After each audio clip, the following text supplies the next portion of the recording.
χεστεί όλο αυτό το μέτωπο που έχει να κάνει με τον καιρό. Πάμε να καλημερίσουμε τον κύριο Μαζαράκη. Είναι μετεωρολόγος, είναι από το meteomarine.gr, είναι μαζί μας.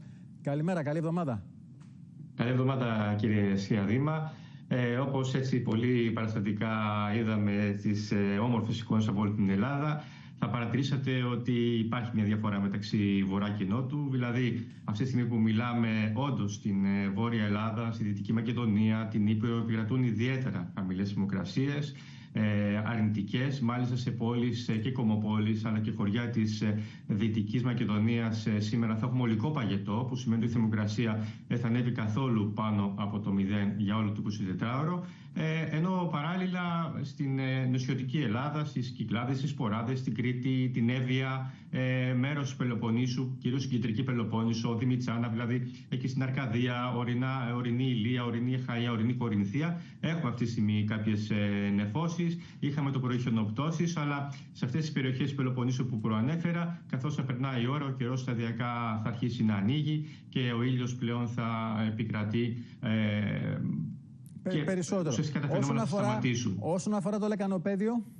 Πάμε λοιπόν τώρα στο λεκανοπέδιο. Στο λεκανοπέδιο, όπως είχαμε προαναγγείλει, οι περισσότεροι τουλάχιστον συνάδελφοι, δεν αναμένονταν ιδιαίτερα φαινόμενα.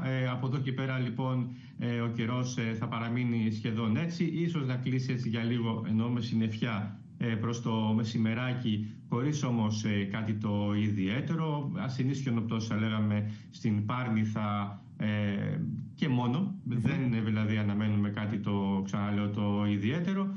Οπότε γενικά η μέρα στο λεκανοπέδιο θα κυλήσει ομαλά, με πολύ και γενικότερα τα καιρικά φαινόμενα πώς θα είναι τα επόμενα 24 ώρα, Τρίτη, Τετάρτη? Κοιτάξτε, αν δεν θα είχαμε τις πολύ χαμηλές θερμοκρασίες, γιατί αύριο θα δούμε διψήφιες αρνητικές θερμοκρασίες, όχι μόνο στα χειροδρομικά κέντρα, αλλά και στις περιοχές ημιορεινές στην Δυτική Μακεδονία, θα λέγαμε ότι μπαίνουμε σε μια εβδομάδα με αλκαιονίδες ημέρες. Δηλαδή ο καιρός θα είναι πολύ καλός. Αλλάζει πάλι το σκηνικό του καιρού. Δηλαδή έρχεται αυτή η χιονόπτωση για τα βόρεια, ακόμα και εδώ στην Αθήνα πιάσε στην Πάρνηθα, αλλά αλλάζει πάλι μετά το σκηνικό του καιρού. Θα αλλάξει.